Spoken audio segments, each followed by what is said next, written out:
ეს სურათი ჩემო დედი სამახსოვროდ შეინახე თუ დაგჭირდეს ცეცხლში დაწვი და ბნელში გზა გაინათე შენი რომანი ის რომ ყოფილიყო სულ სხვანაირი ცხოვრება მექნებოდა მე ახლა მოვაგროვე რაც რო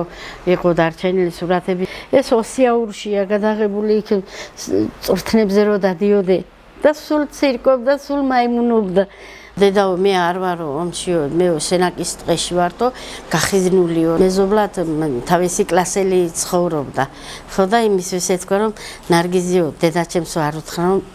პირდაპირ პირველ ხაზზე ვართ აი სურათი არ გამომჩეს ესა პადლებში რო იმალებოდნენ მაშინ ომში აი მაშინდელი გადაღებული ეს სურათი ეს კიდე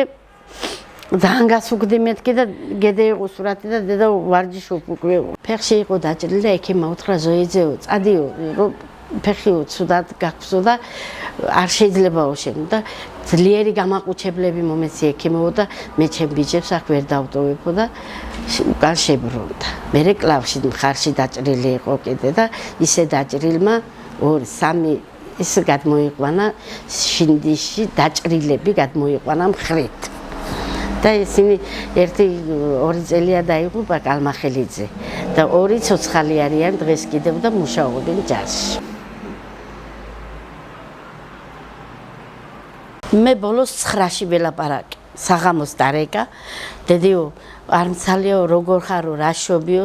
არ მცალია ეხლაო და მე დაგირეკაო მე 9-ის მე აღარ დაურეკია 11-ში დილას რომ გადმოვიდნენ ყელქცეულიდან ნიკოზიდან რომ გადმოვიდნენ ყელქცეული და შემოვიდნენ შინდიში და თურმე იქ ხილი იყო რაღაცა იყო ჭიდან წყლები იღეს სვამდნენ იცინდნენ ხორხოცებდნენ ეს ბიჭები თურმე და ბოლოს ელევდებოდნენ რომ მოსულიყვენ მანქნები და ჩამსხდარიყვენ და წამოსულიყვენ ზოგი ცენაკში მიდიოდა ზოგი თბილისში ვაზიანში მიდიოდა და ასე დანაწილდებოდნენ ყველა მაგრამ ამ დროს არ იქნა ვერ მოხერთა მანქანები ვერ მოვიდა ვინც იჯდნენ ისინიც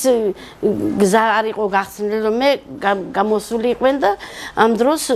მოხდა ასეთი შეტაკება და ბოლოს ესენი დარჩენდა ესენი შემორჩენდა აი ასეთი ამბავიც მოხდა. მთელი კოლონა იქ იდგა. ესენი რომ არ ყოფილიყვენ, მთელი ეს კოლონა ჯარის ბიჭები ყველა მოიხოცებოდნენ. არ არსებობს არცეთი კუთხე საქართველოში დედის ცრემლებით რომ არ იყოს მორწყული. 11-ში დილას დაერეკა. მე არ ვიყავი სახლში და ჩემ შვილს epasukha და ისო უკვე გამოვდივართო პირველი ჩემთან მოდიან ბიჭებიო და მე ყველგან უნდა მოვიაროთ. ელოდებით ეხლა მოვლენ ეხლა და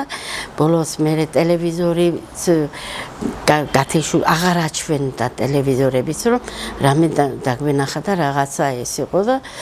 მე ტელეფონის რომ გაითიშა და მე ვეუბნებოდი ჩემ ქმარს რომ ტელეფონზე აღარ პასუხობს რომანი ხო გადმოვიდა მეთქი და ალბათო დაბრუნდენო თავის ნაწილშიო და იმიტომ ვეღარ პასუხობსო ხო ერთი კვირა გავიდა 16-ში დილას დარეკა ნომერმა ვაიმე რომანი რეკავს მეთქი და ჩემ ბიჭმა უპასუხა და თავის ელენეს ქმარი გვირეკავდა რომ ასეთი შინდიში მომხდარა ასეთი რაღაცა ერთი კვირია დახოცილი არიან და მიწაზე არიან ეს ცხედრები ხო და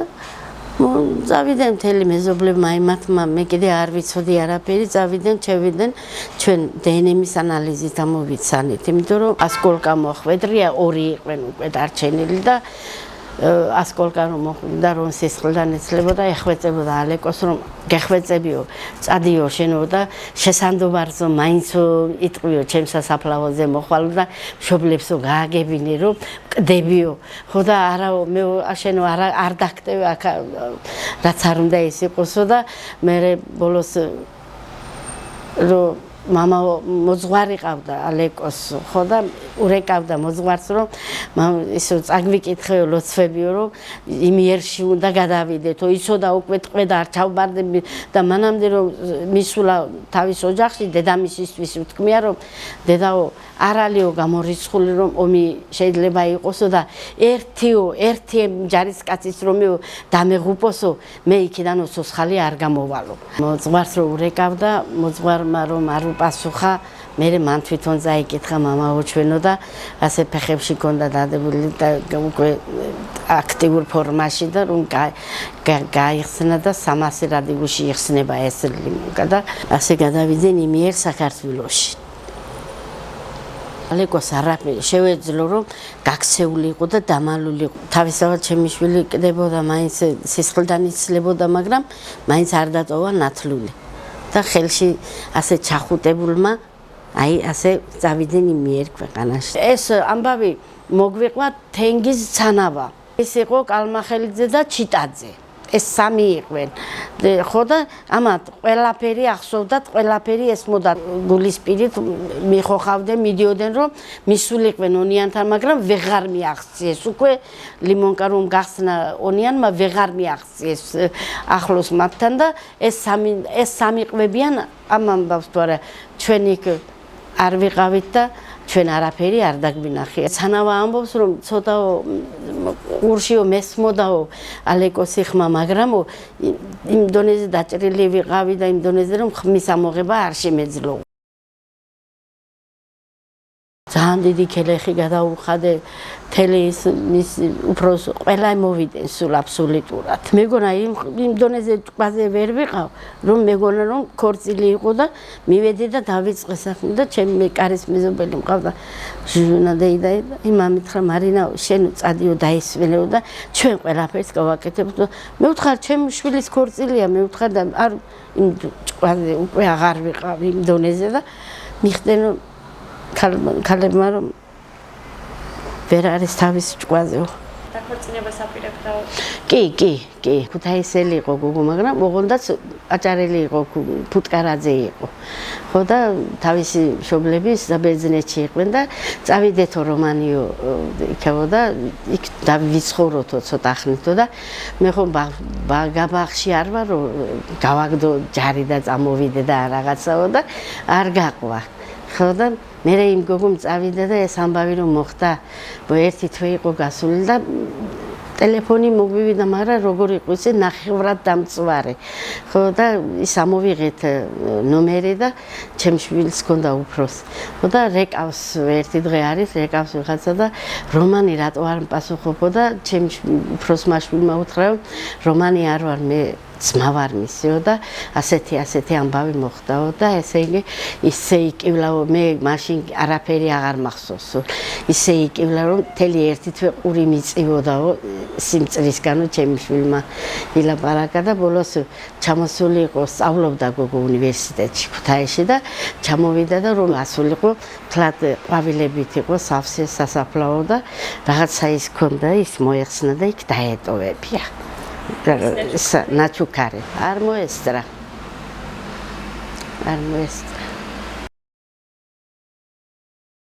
სამაგვისტოს ველურიძე იყო ერთი თავისი ამხანაგი განწესიდან რომ განთავისუფლდნენ ეს ბიჭი იყო ვანიდან ხო და რომანიო მოდიო წავიდეთო ჩემთან ოჯახშიო და ერთი ღამეო ჩვენთან ვიყოთო და ისა წავიდნენ თურმე და ავარიაში მოხდნენ გზაში ავარიაში მოხდნენ და ამ ზღოლს ფეხი ქონდა მოტეხილი და რომანის მარდვე ეს თითი ქონდა ნატკენი და ასე რაღაცა დაედვა და ეს შეხვეული ქონდა ეს ხელი ხო და იმ ბიჭ გიფსი ქონდა ჩაძმული ფეხები და საავადმყოფოში იწვა ნეტა ამასაც რაღაცა მოეტეხა და მაინც ომში აღარ წავიდა და გადამირჩებოდა ალბათ იცოდე რომ ასე რომ მომხდარიყო და ერთი კვირით მშობლობა მიცეს ჩამოსული იყო და როგორ იყო იცი რა სულ უნდა და რომ მასთან ყოფილიყავს უნდა და მომფერებოდა დედიო ჩემთან იყავი ჩემთან დაწექიო ერთად ვიყოთო ზალა ჰქონდა იქ ზალაში მდივანს გაშლიდნენ და ძმებს ასე გადახვეული ერთად ეძინათ მდინარეზე იყვნენ წასული ეს ძმები ეს არის უფროსი ბიჭი ჩემი რომან ფრიდონი და ეს რომან 31 ივლისი იყო რომ წავიდა დაამთავრა შობლობა და პირსი პარსავდა არ ვერი პარსავდა თავისი რაღაცა ვერი ხერხებდა და მამამისმა გაპარსა პირი ხო და მამა ვერ ლამაზი ხარ ასე უთხრა თან გასუკებული იყო თან ლამაზ ისეთი იგერი სურათი ჯარის სურათი რომ არის უსტად ისეთი იყო და ის ურჩევნია მამულსა რომ შვილი ჯობდეს მამასო ასე უთხრა მამამის და ასეთი ლაპარაკი სიცილით რაღაცები ჩაულაგე გავატანეს მინდი ტრიპა მინდორი რაღაც მოსავალი ქონდა ყველაფერი ჩაულაგე ბიჭებს უნდა წავუყო და დიდი კარდონი და თავის ჩვენი მეზობელის მუშაობდა იქ სენაკში თავისი მაშინით რომ ჩევდა ეზოში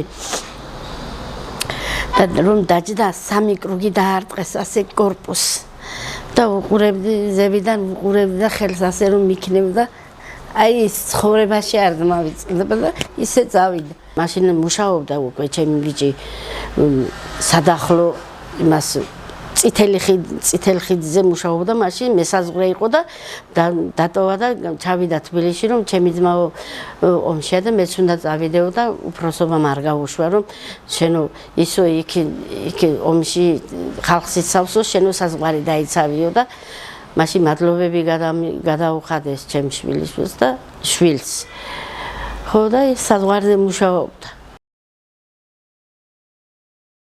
ჩემი ქმარი არის კარაპეტიდან. მე იქ ვარ გათხოვილი. ხო და გარკვეული პირობების გამო ეკოემიგრანტები ვიყავით. მე ძალიან საშიშ ზონაში ვცხოვრობდით. ხო და გადავედით კახეთში საცხოვრებლად და რომანი იქ გამიჩნდა. დედოფლის წყაროშია რომანი დაბადებული და იქ თითქმის 2 წელამდე იქ ვიყავით და მე ამინდის ის იყო თუ რა იყო ვერ ეიტანეს აერი ბავშვებმა და უკან დავბრუნდით ისე ვავედით სოფელში კარაპეტში და 2-3 წელი იქ დავყავით გახდა უკვე 4 წლის იყო რომანი რომ მე გადავედით მაშინ корпуსები იყო 2 აშენებული და იქ ჩაგვასახლეს 2 სოფელი მაწყვალთა კარაპეტი მარნეულში მე იქ დავიწყე ცხოვრება ძალიან ტალონზე პური იყო და ვერ უძლებდა ამ ასეთ რაღაცებს და დედიო მე რომ დიდი გავიზრდებიო ისეთი ცხოვრებანა განახო რომ არავის რომ არ ეკნებოდა მანახა ასეთი ცხოვრება ძალიან პატრიოტი და ძალიან მემატიანე იყო და უყვარდა ისტორია ეს რომ ისტორიაში რომ გაკვეთილს მოყვებოდა ნანა პაკელიანი იყო მაშინ ჩვენ დირექტორი შულავერის მაშინ სვანი ქალბატონი და ისე ეთყო და რომანიო შენ მოყოლილ გაკვეთილზეო არ ვიციო როგორ რა მდგომარეობაში შევდება არ ვიციო ისეთი ნიჭიერი და ისეთი ის იყო და ყველა სწავლობდა ახლა განსხვავებით არ ანსხვავებდა მაგრამ განსაკუთრებით გეოგრაფია და ისტორია ძალიან უყვარდა და ფლობდა გერმანულს ფლობდა რუსულ ფლობდა აზერბაიჯანულს ფლობდა 3 ენა იცოდა და გამოადგებოდა რა თავის ცხოვრებაში მაგრამ რა ვიცი სკოლა რომ დაამთავრა გაიწვიეს აგვისტოს 16-ში გაიწვიეს ჯარში. გაიწვიეს ჯარში წავიდა და მოხდა სენაკში რომ ყველაზე მაღალი ეს იყო ჯამთელი ძლიერი და ესო სენაკში უნდა გაუშვათო თბილისმა გაუშვა სენაკში. 1 წელიწადი სავალდებულო და ყველა 3-4 თვეში ჩამოდიოდა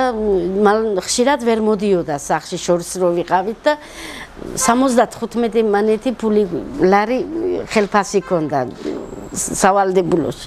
ხოდა რომ ჩამოვიტან და 25 მანეთ მან დაიტოვებდა ლარს და დანარჩენს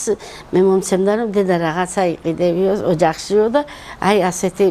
ხელმომჭირნე და ასეთი ოჯახის მოყვარული და ასეთი ის იყო და თან პატრიოტი. დილას რომ მოვიდო და ეზოში რომ ჩამოვიდო და 7 საათზე მოვიდო და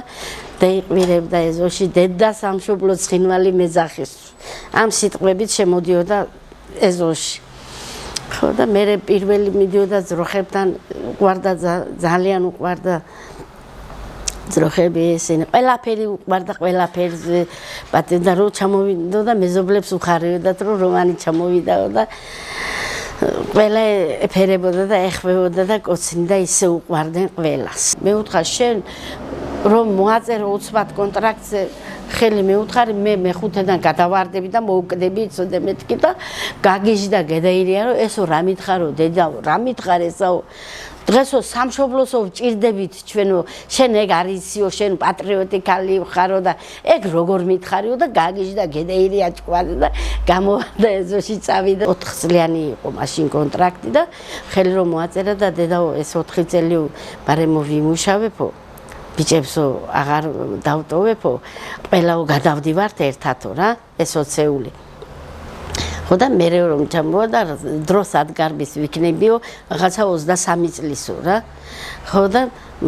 ჩავაბარებ მაშინო და საბუთებს შევიტან 2015 წელში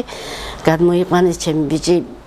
უფროსი იქ მუშაობს მაგრამ დიდი კირნათისის არის მე საზღვრე მარტო რაღაც დავრჩებოდით იქა და ჩვენს წამოვედით და 9 წელიწადი ნაკირავებში ვიცხოვრეთ და ესე გავუსაძლისად და მადლობა უფალს, მადლობა რიჟვაძეს რომ და თინათინს, ზოიზე თინათინს და ნინო ნიჟარაძეს რომ მომცეს ეს საკუთრება არის ჩემი და რავის და დღეს ასე ცხოვრობთ, მაგრამ ასეთი ცხოვრება და ასეთი სიცოცხლე მე ჩემ შვილიშვილებმა გადამატანიეს ეს ყველაფერი. თორემ მე ახლა არ მეგონა რომ ამდენ თუ მოვიდოდი. ამდენ. ერთი წლის იყო უფროსი. რომ ჩემი ბიჭი რომ დაიღუპა და იმის მემრე ასე ჩავიკარ გულში, ასე და იმ გამწარებულ ქალმა არავის არ ვანდობი და გავზარდე. მე 19 წელშია სავალდებულოს იხდის ახლა აქ ადლიაშია. карантини გაიარა თავისი ნებაყოფილობის წავიდა გაიარა карантини მადლობის წერილები მომივიდა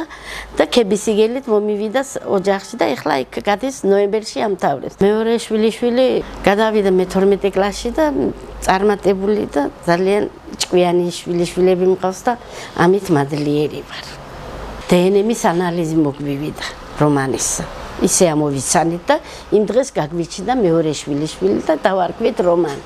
და რომანის სახელს ატარებს ახლა ძმისშვილი. ის დამჭა, ის გულში წერტილად არის რომ ის ჩემ შვილს რო უნდა და ის მის ძმისშვილს უნდა გავაგრძელებინო, იმიტომ რომ რომანის ზოიძე ესაც და მინდა რომ რომანის ზოიძემ ეს იურიდიული ჩააბაროს და ბიძას კვალს გაფეს. ჩემ შვილს რომ ბიჭი გაუჩნდა ახლა ბოლოს 4 წლის არის ახლა ბიჭი ყავს უფროს ალექსანდრე დავარქვეთ და ალეკოს ან დამონათლე ელენე ონიანმა ხშირად ნახულობს იზმარში როგორ ისე მეცხადებასავეთ კი არ მძინავს რაღაც ასე ძილბურანში ვარ და მეცხადება ამას წინ ესე წამოწოლილი ვიყავი და ეს კარიღია იყო ეს კარი და თითქოს და შემოვიდა ისეთნაირად მეცხადება ხოლმე იზმარში მალმალე ძალიან რამოდენიმე დედა აღარ არის დაიღუპა ხო და ზოგჯერ ვიტყვი ახლა ჩემი ჯერია მეთქი და მიყვირებენ ოჯახში რომ ასე რატო ამბობ მასე შენ უნდა იცოცხლო მაგრამ ასეთი სიცოცხლეა ყველა წელიწად ჩავდივართ ერთმეში შინდეში გონია რომ სადმე ცხოვრობს თბილისში და მივდივარ და თელი 3 დღე გაუჩერებელი მუშაობს ახმებ რაღაცას ვაკეთებ საჭმელებს ვაკეთებ რომ მიმაქი თავი ადგილზე ხო და არ ვიღლები ისეთი შეგრძნება მაქვს მე იქიდან წამოსვლა არის ჩემთვის ძალიან დიდი კატასტროფა რომ მგონია რომ ვტოვები ასეთი შეგრძნებით და ასეთი იმით და რომ ჩამოვდივარ ერთ კვირას ჭკვაზე აღარ ვარ. ის შინდიში არ ჩავდიოდი 2 წელიწადი. სურათიც არ მქონდა, ეს ქვაც არ მქონდა და ხატული, რომ მე ვიცოდი, რომ ჩემი შვილი მოვიდოდა ცოცხალი და მე გავაკეთეთ სურათი, მე შევედით, კითხულობდნენ იქ, რომ ზოიძის დედა რატომ არ მოდის ხომ მიდიოდნენ, ყველა მიდიოდნენ იქ, ზოგი ტყიბულიდან არის, ზოგი ჭიათურიდან, ერთი ვანიდან, ქუთაისის სამტრედია და ასე ვიკრიბებით ხოლმე იმ შინდიში 11 შინდიში აგვისტოს და იქ ვყვებით ერთმანეთს და როგორ ხარ და როგორ და ზოგი აღარ არის ჯანელიძის დედა აღარ არის ის აღარ არის ვერ გაუძლეს ამდენს ტკივილს და იმას ჩვენი შვილები ილია მეორე მოწმინდესმა გადმოგვისვენა და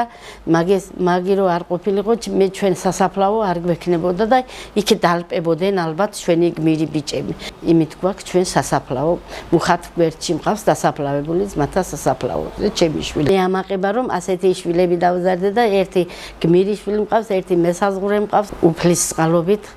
ალბათ მომესწრება ესაც რომ იმ ქვეყანას რომ მივალ ჩემ შვილს ვეთყვი რომ საქართველოს